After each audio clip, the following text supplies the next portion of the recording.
ಜಿಲ್ಲಾ ಪಂಚಾಯತ್ ತಾಲೂಕ್ ಪಂಚಾಯತ್ ಚುನಾವಣೆ ಮಾಡಬೇಕು ಅಂತೇಳಿ ಸರ್ಕಾರ ನಿರ್ಧಾರ ಮಾಡಿದೆ. ಯಾವುದೇ ಕಾರಣಕ್ಕೆ 4 ವರ್ಷ ಆಯಿತು, ಇನ್ನು ಜಿಲ್ಲಾ ಪಂಚಾಯತ್ ತಾಲೂಕ್ ಪಂಚಾಯತ್ ಚುನಾವಣೆ ಮಾಡಲಿಕ್ಕೆ ಆ ಸಂದರ್ಭದಲ್ಲಿ ಮಾಡಬೇಕಿತ್ತು. BJP ಸರ್ಕಾರ ಮಾಡಲಿಲ್ಲ.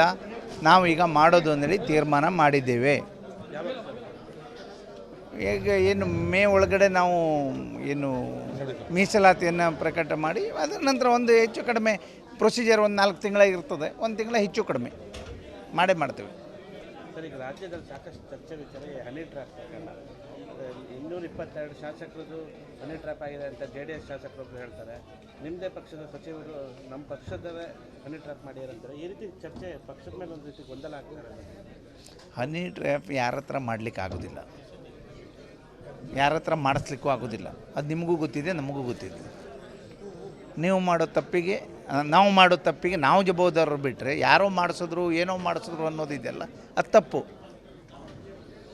ಸಚಿವರ ಈ ರೀತಿ ಹೇಳ್ತೀರಾ ನೀವು?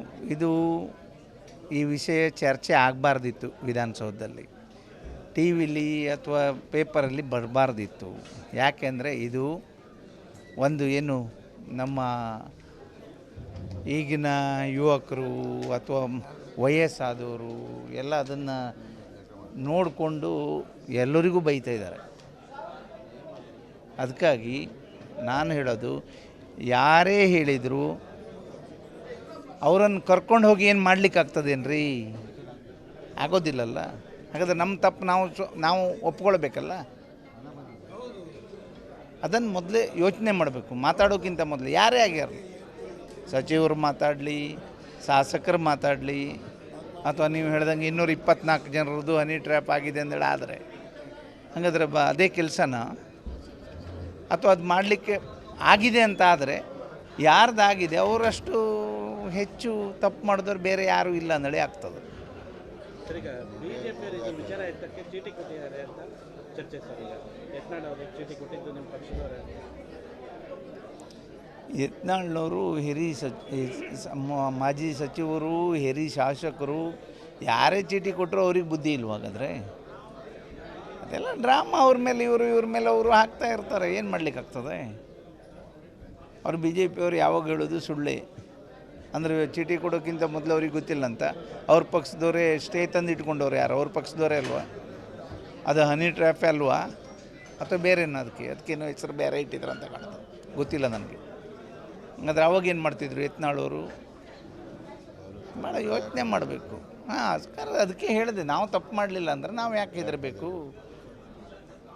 ಹಾಗಾಗಿ ದಯವಿಟ್ಟು ಹೇಳ್ತೀನಿ, ಇದು ಇಲ್ಲಿಗೆ ಮಾಧ್ಯಮದವರೂ ಬಿಡಬೇಕು, ಸಚಿವರೂ ಬಿಡಬೇಕು, ರಾಜಕಾರಣಿಗಳು ಬಿಡಬೇಕು.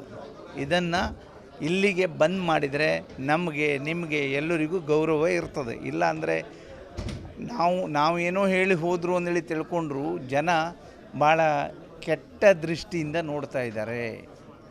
ಲಾಸ್ಟಿಗೆ ಹೇಳ್ತಾರೆ, ಮತ್ತು ಪೂರ ಮುಗಿದ ಮೇಲೆ ಹೇಳ್ತಾರೆ, ಇದು ಮಾಧ್ಯಮದಲ್ಲೂ ಬರಬಾರ್ದಿತ್ತು ಅಂತಾರೆ. ಸಮಾಜ ಹೇಳ್ತಾ ಇರೋದು, ನಾನಲ್ಲ. ಇದು ಮಂತ್ರಿಗಳು ಮಾಡಬಾರ್ದಿತ್ತು ಅಂದಳು ಹೇಳ್ತಾರೆ, ಶಾಸಕರು ಮಾಡಬಾರ್ದಿತ್ತು ಅಂದಳು ಹೇಳ್ತಾರೆ. ಅದಕ್ಕಾಗಿ ಇಂಥ ವಿಷಯ ಚರ್ಚೆ ಆಗದೇ ಇದ್ದರೆ ಒಳ್ಳೆಯದು ಅಂದೇಳಿ ನನ್ನ ಅಭಿಪ್ರಾಯ. ಸರ್, ಈಗ ಮುಸ್ಲಿಮರಿಗೆ 4% ಮೀಸಲಾತಿ ಸಂಬಂಧ DK ಶಿವಕುಮಾರ್ ಅವರು ಸಂವಿಧಾನ ಕುರಿತು ಒಂದು ಹೇಳಿಕೆ ನೀಡಿದ್ದಾರೆ. ಅದೀಗ ಸಾಕಷ್ಟು ಪ್ರತಿಭಟನೆ ಆಗ್ತದೆ. ಇವತ್ತು ಕಾರವಾರದಲ್ಲೂ ಇದೆ, ರಾಜ್ಯಾದ್ಯಂತ ಪ್ರತಿಭಟನೆ ಆಗ್ತದೆ. ರಾಜ್ಯಸಭೆಯಲ್ಲೂ ಸಹಿತ ನಿನ್ನೆ ಗದ್ದಲ ಆಗಿದೆ. ನಿಮ್ಮದೇ ಉಪಮುಖ್ಯಮಂತ್ರಿಗಳು ಈ ಟೈಮಲ್ಲಿ ಇಂಥ ಹೇಳಿಕೆ ಕೂಡ ಅಗತ್ಯತೆ ಇತ್ತು.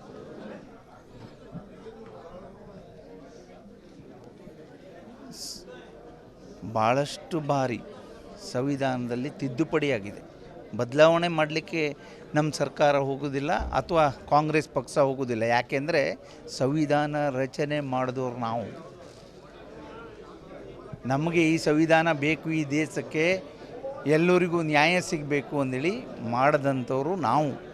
ಸಂವಿಧಾನ ಬದಲಾವಣೆ ಮಾಡಬೇಕು ಅಂದೇಳಿ ಹೊಂಟವರೆಲ್ಲ ನಿಮ್ಮ ಟಿ ವಿಲಿ ಪೇಪರ್ದಲ್ಲಿ ಎಲ್ಲ ನೋಡಿದ್ದೇನೆ. ಅವ್ರು ಎಲ್ಲಿ ಹೋದ್ರೂ ಗೊತ್ತಿಲ್ಲ. ಆ ಸಂದರ್ಭದಲ್ಲಿ ಕಾಗೇರಿಯವರು ಮಾತಾಡಲಿಲ್ಲಾಗಿದ್ರು, ಪಾರ್ಲಿಮೆಂಟಲ್ಲಿ ಚರ್ಚೆನೇ ಆಗಲಿಲ್ಲಾಗಿತ್ತು. ಬದಲಾವಣೆ ಮಾಡಬೇಕು ಅಂದರೆ ಓಪನ್ ಆಗಿ ಹೇಳಿದವರು ಅವ್ರದ್ದೇ ಪಕ್ಷದವರು. ಮಾಡೇ ಮಾಡ್ತೀವಿ ಅಂದೇಳಿ ಹೇಳಿದವರು. ನಾವು ಬದಲಾವಣೆ ಮಾಡ್ತಾರೆ ಅಂದೇಳಿ ಎಲ್ಲೂ ನಮ್ಮ ಉಪಮುಖ್ಯಮಂತ್ರಿಗಳು ಸನ್ಮಾನ್ಯ ಡಿ ಕೆ ಶಿವಕುಮಾರ್ ಅವರು ಹೇಳಲಿಲ್ಲ. ನಮ್ಮ ಸಂವಿಧಾನ ಸಾಮಾನ್ಯ ಜನರು, ಬಡವರು ಎಲ್ಲ ಈ ದೇಶದ ಸಾಮಾನ್ಯ ಜನಕ್ಕೆ ಅನುಕೂಲ ಆಗುವ ರೀತಿಯಲ್ಲಿ ಸಂವಿಧಾನ ಇದೆ. ಮತ್ತು ಅನುಕೂಲ ಆಗ್ತದೆ ಅಂದರೆ ಅದನ್ನು ಸೇರಿಸಿ ನಾವು ಕೊಡಲಿಕ್ಕೆ ಪ್ರಯತ್ನ ಮಾಡ್ತೀವಿ. ನಮ್ಮ ಉದ್ದೇಶ ಏನು? ಎಲ್ಲರೂ ಸುಖವಾಗಿರಬೇಕು, ಎಲ್ಲ ಚೆನ್ನಾಗಿ ಬದುಕಬೇಕು, ಬಾಳಬೇಕು, ಎಲ್ಲರೂ ಮುಂಚೂಣಿಯಲ್ಲಿ ಬರಬೇಕು ಅನ್ನುವಂಥ ಉದ್ದೇಶದಿಂದ ನಮ್ಮ ಸಂವಿಧಾನ ಇದ್ದದ್ದು. ಸಂವಿಧಾನ ಇಲ್ಲದ್ರೆ ನಾವು MLAನೂ ಆಗೋದಿಲ್ಲಾಗಿದ್ದು, ಸಚಿವರು ಆಗೋದಿಲ್ಲಾಗಿದ್ದು. ಹಾಗಾಗಿ ಎಲ್ಲೂ ವ್ಯತ್ಯಾಸ ಅವರು ಮಾತಾಡಲಿಲ್ಲ. ಇದು ಅವರು BJPಯವ್ರಿಗೆ ಏನಾದರೂ ಬೇಕಲ್ಲ, ಅವ್ರು ಬಿಟ್ಟರೆ ಮತ್ತೆ ಏನು ಮಾಡ್ತಾರೆ? ಯಾರು ಸಂವಿಧಾನ ಬದಲಾವಣೆ ಮಾಡಬೇಕು ಅಂದಾಗ ಪಾರ್ಲಿಮೆಂಟಲ್ಲಿ ಯಾಕೆ ಚರ್ಚೆ ಮಾಡಲಿಲ್ಲ? ಇವರು ಅವ್ರು ಮಾಡಿದ್ದು ತಪ್ಪು ಅಂದೇಳಿ ಯಾಕೆ ಉಚ್ಚಾಟನೆ ಮಾಡಲಿಲ್ಲ? ಅವ್ರನ್ನ ಯಾಕೆ ಇಟ್ಕೊಂಡ್ರು? ಅವಾಗ ಸಭಾಧ್ಯಕ್ಷರಾಗಿದ್ದರು ಕಾಗೇರಿಯವರು. ಇವತ್ತು ಪೇಪರ್ ಸ್ಟೇಟ್ಮೆಂಟ್ ಕೊಡ್ತಾರಲ್ಲ ಅವ್ರು ಸಭಾಧ್ಯಕ್ಷರಾಗಿದ್ದರು. ಅವಾಗ ಯಾಕೆ ಮಾತಾಡಲಿಲ್ಲ? ಸುಮ್ಮನೆ ಅವರು ಏನು BJPಯವರು ಏನು ಹೇಳ್ತಾರೆ ಅದು ಸುಳ್ಳು. ಜಿಲ್ಲಾ ಪಂಚಾಯತ್, ತಾಲೂಕ್ ಪಂಚಾಯತ್ ಚುನಾವಣೆ ಮಾಡಬೇಕು ಅಂದೇಳಿ ಸರ್ಕಾರ ನಿರ್ಧಾರ ಮಾಡಿದೆ. ಯಾವುದೇ ಕಾರಣಕ್ಕೆ 4 ವರ್ಷ ಆಯಿತು, ಇನ್ನೂ ಜಿಲ್ಲಾ ಪಂಚಾಯತು, ತಾಲೂಕ್ ಪಂಚಾಯತ್ ಚುನಾವಣೆ ಮಾಡಲಿಕ್ಕೆ ಆ ಸಂದರ್ಭದಲ್ಲಿ ಮಾಡಬೇಕಿತ್ತು. BJP ಸರ್ಕಾರ ಮಾಡಲಿಲ್ಲ. ನಾವು ಈಗ ಮಾಡೋದು ಅಂದೇಳಿ ತೀರ್ಮಾನ ಮಾಡಿದ್ದೇವೆ. ಈಗ ಏನು ಮೇ ಒಳಗಡೆ ನಾವು ಏನು ಮೀಸಲಾತಿಯನ್ನು ಪ್ರಕಟ ಮಾಡಿ ಅದರ ನಂತರ ಒಂದು ಹೆಚ್ಚು ಕಡಿಮೆ ಪ್ರೊಸೀಜರ್ ಒಂದು 4 ತಿಂಗಳಾಗಿರ್ತದೆ, 1 ತಿಂಗಳ ಹೆಚ್ಚು ಕಡಿಮೆ ಮಾಡ್ತೇವೆ. ಸರ್, ಈಗ ರಾಜ್ಯದಲ್ಲಿ ಸಾಕಷ್ಟು ಚರ್ಚೆ ವಿಚಾರ ಹನಿ ಟ್ರ್ಯಾಪ್ ಪ್ರಕರಣ. 222 ಶಾಸಕರದು ಹನಿ ಟ್ರ್ಯಾಪ್ ಆಗಿದೆ ಅಂತ JDS ಶಾಸಕರೊಬ್ಬರು ಹೇಳ್ತಾರೆ. ನಿಮ್ಮದೇ ಪಕ್ಷದ ಸಚಿವರು ನಮ್ಮ ಪಕ್ಷದವೇ ಹನಿ ಟ್ರ್ಯಾಪ್ ಮಾಡ್ಯಾರಂತಾರೆ. ಈ ರೀತಿ ಚರ್ಚೆ ಪಕ್ಷದ ಮೇಲೆ ಒಂದು ರೀತಿ ಗೊಂದಲ ಆಗ್ತಾರೆ. ಹನಿ ಟ್ರ್ಯಾಪ್ ಯಾರ ಹತ್ರ ಮಾಡಲಿಕ್ಕೆ ಆಗೋದಿಲ್ಲ, ಯಾರ ಹತ್ರ ಮಾಡಿಸ್ಲಿಕ್ಕೂ ಆಗೋದಿಲ್ಲ. ಅದು ನಿಮಗೂ ಗೊತ್ತಿದೆ, ನಮಗೂ ಗೊತ್ತಿದೆ. ನೀವು ಮಾಡೋ ತಪ್ಪಿಗೆ ನಾವು ಜವಾಬ್ದಾರರು ಬಿಟ್ಟರೆ ಯಾರೋ ಮಾಡಿಸಿದ್ರು ಏನೋ ಮಾಡಿಸಿದ್ರು ಅನ್ನೋದಿದೆಯಲ್ಲ, ಅದು ತಪ್ಪು. ಸಚಿವರ ಈ ರೀತಿ ಹೇಳ್ತೀರಾ ನೀವು? ಇದು ಈ ವಿಷಯ ಚರ್ಚೆ ಆಗಬಾರ್ದಿತ್ತು ವಿಧಾನಸೌಧದಲ್ಲಿ, ಟಿ ವಿಲಿ ಅಥವಾ ಪೇಪರಲ್ಲಿ ಬರಬಾರ್ದಿತ್ತು. ಯಾಕೆಂದರೆ ಇದು ಒಂದು ಏನು ನಮ್ಮ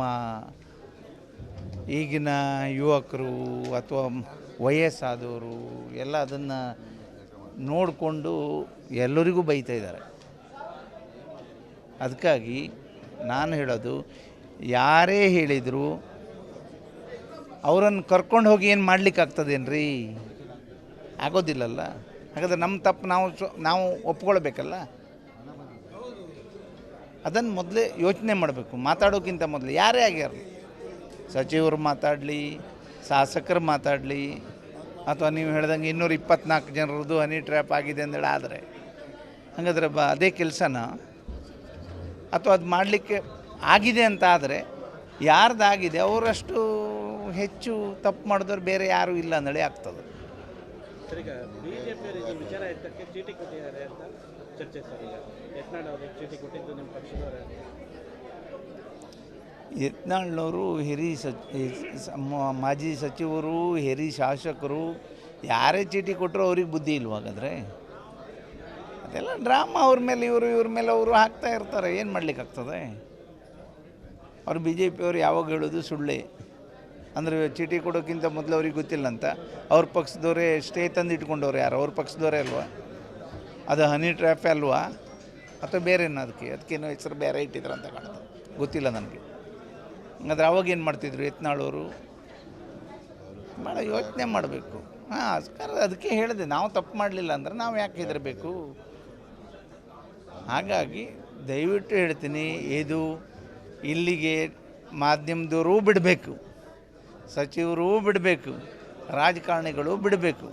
ಇದನ್ನು ಇಲ್ಲಿಗೆ ಬಂದ್ ಮಾಡಿದರೆ ನಮಗೆ, ನಿಮಗೆ, ಎಲ್ಲರಿಗೂ ಗೌರವ ಇರ್ತದೆ. ಇಲ್ಲ ಅಂದರೆ ನಾವೇನೋ ಹೇಳಿ ಹೋದರು ಅಂದೇಳಿ ತಿಳ್ಕೊಂಡ್ರು ಜನ ಭಾಳ ಕೆಟ್ಟ ದೃಷ್ಟಿಯಿಂದ ನೋಡ್ತಾ ಇದ್ದಾರೆ. ಲಾಸ್ಟಿಗೆ ಹೇಳ್ತಾರೆ, ಮತ್ತೆ ಪೂರ ಮುಗಿದ ಮೇಲೆ ಹೇಳ್ತಾರೆ, ಇದು ಮಾಧ್ಯಮದಲ್ಲೂ ಬರಬಾರ್ದಿತ್ತು ಅಂತಾರೆ. ಸಮಾಜ ಹೇಳ್ತಾ ಇರೋದು, ನಾನಲ್ಲ. ಇದು ಮಂತ್ರಿಗಳು ಮಾಡಬಾರ್ದಿತ್ತು ಅಂದಳು ಹೇಳ್ತಾರೆ, ಶಾಸಕರು ಮಾಡಬಾರ್ದಿತ್ತು ಅಂದಳು ಹೇಳ್ತಾರೆ. ಅದಕ್ಕಾಗಿ ಇಂಥ ವಿಷಯ ಚರ್ಚೆ ಆಗದೇ ಇದ್ದರೆ ಒಳ್ಳೆಯದು ಅಂದೇಳಿ ನನ್ನ ಅಭಿಪ್ರಾಯ. ಸರ್, ಈಗ ಮುಸ್ಲಿಮರಿಗೆ 4% ಮೀಸಲಾತಿ ಸಂಬಂಧ ಡಿ ಕೆ ಶಿವಕುಮಾರ್ ಅವರು ಸಂವಿಧಾನ ಕುರಿತು ಒಂದು ಹೇಳಿಕೆ ನೀಡಿದ್ದಾರೆ. ಅದೀಗ ಸಾಕಷ್ಟು ಪ್ರತಿಭಟನೆ ಆಗ್ತದೆ. ಇವತ್ತು ಕಾರವಾರದಲ್ಲಿ ಇದೆ, ರಾಜ್ಯಾದ್ಯಂತ ಪ್ರತಿಭಟನೆ ಆಗ್ತದೆ. ರಾಜ್ಯಸಭೆಯಲ್ಲೂ ಸಹಿತ ನಿನ್ನೆ ಗದ್ದಲ ಆಗಿದೆ. ನಿಮ್ಮದೇ ಉಪಮುಖ್ಯಮಂತ್ರಿಗಳು ಈ ಟೈಮಲ್ಲಿ ಇಂಥ ಹೇಳಿಕೆ ಕೂಡ ಅಗತ್ಯತೆ ಇತ್ತು.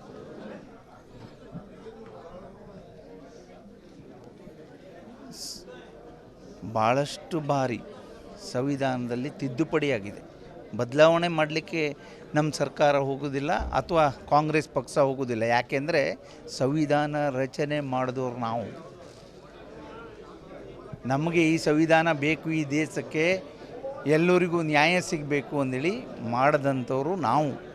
ಸಂವಿಧಾನ ಬದಲಾವಣೆ ಮಾಡಬೇಕು ಅಂದೇಳಿ ಹೊಂಟವರೆಲ್ಲ ನಿಮ್ಮ ಟಿ ವಿಲಿ ಪೇಪರ್ದಲ್ಲಿ ಎಲ್ಲ ನೋಡಿದ್ದೇನೆ.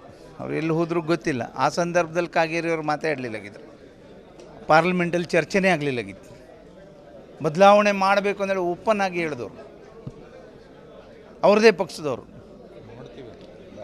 ಮಾಡೇ ಮಾಡ್ತೀವಿ ಅಂದೇಳಿ ಹೇಳಿದವರು. ನಾವು ಬದಲಾವಣೆ ಮಾಡ್ತಾರೆ ಅಂದೇಳಿ ಎಲ್ಲೂ ನಮ್ಮ ಉಪಮುಖ್ಯಮಂತ್ರಿಗಳು ಸನ್ಮಾನ್ಯ ಡಿ ಕೆ ಶಿವಕುಮಾರ್ ಅವರು ಹೇಳಲಿಲ್ಲ. ನಮ್ಮ ಸಂವಿಧಾನ ಸಾಮಾನ್ಯ ಜನರು, ಬಡವರು, ಎಲ್ಲ ಈ ದೇಶದ ಸಾಮಾನ್ಯ ಜನಕ್ಕೆ ಅನುಕೂಲ ಆಗುವ ರೀತಿಯಲ್ಲಿ ಸಂವಿಧಾನ ಇದೆ. ಮತ್ತು ಅನುಕೂಲ ಆಗ್ತದೆ ಅಂದರೆ ಅದನ್ನು ಸೇರಿಸಿ ನಾವು ಕೊಡಲಿಕ್ಕೆ ಪ್ರಯತ್ನ ಮಾಡ್ತೀವಿ. ನಮ್ಮ ಉದ್ದೇಶ ಏನು? ಎಲ್ಲರೂ ಸುಖವಾಗಿರಬೇಕು, ಎಲ್ಲ ಚೆನ್ನಾಗಿ ಬದುಕಬೇಕು, ಬಾಳಬೇಕು, ಎಲ್ಲರೂ ಮುಂಚೂಣಿಯಲ್ಲಿ ಬರಬೇಕು ಅನ್ನುವಂಥ ಉದ್ದೇಶದಿಂದ ನಮ್ಮ ಸಂವಿಧಾನ ಇದ್ದದ್ದು. ಸಂವಿಧಾನ ಇಲ್ಲದ್ರೆ ನಾವು MLAನೂ ಆಗೋದಿಲ್ಲಾಗಿದ್ದು, ಸಚಿವರು ಆಗೋದಿಲ್ಲಾಗಿದ್ದು. ಹಾಗಾಗಿ ಎಲ್ಲೂ ವ್ಯತ್ಯಾಸ ಅವರು ಮಾತಾಡಲಿಲ್ಲ. ಇದು ಅವರು BJPಯವ್ರಿಗೆ ಏನಾದರೂ ಬೇಕಲ್ಲ, ಅವ್ರು ಬಿಟ್ಟರೆ ಮತ್ತೆ ಏನು ಮಾಡ್ತಾರೆ? ಯಾರು ಸಂವಿಧಾನ ಬದಲಾವಣೆ ಮಾಡಬೇಕು ಅಂದಾಗ ಪಾರ್ಲಿಮೆಂಟಲ್ಲಿ ಯಾಕೆ ಚರ್ಚೆ ಮಾಡಲಿಲ್ಲ? ಇವರು ಅವ್ರು ಮಾಡಿದ್ದು ತಪ್ಪು ಅಂದೇಳಿ ಯಾಕೆ ಉಚ್ಚಾಟನೆ ಮಾಡಲಿಲ್ಲ? ಅವ್ರನ್ನ ಯಾಕೆ ಇಟ್ಕೊಂಡ್ರು? ಅವಾಗ ಸಭಾಧ್ಯಕ್ಷರಾಗಿದ್ದರು ಕಾಗೇರಿಯವರು. ಇವತ್ತು ಪೇಪರ್ ಸ್ಟೇಟ್ಮೆಂಟ್ ಕೊಡ್ತಾರಲ್ಲ ಅವ್ರು ಸಭಾಧ್ಯಕ್ಷರಾಗಿದ್ದರು. ಅವಾಗ ಯಾಕೆ ಮಾತಾಡಲಿಲ್ಲ? ಸುಮ್ಮನೆ ಅವರು ಏನು BJPಯವ್ರು ಏನು ಹೇಳ್ತಾರೆ ಅದು ಸುಳ್ಳು.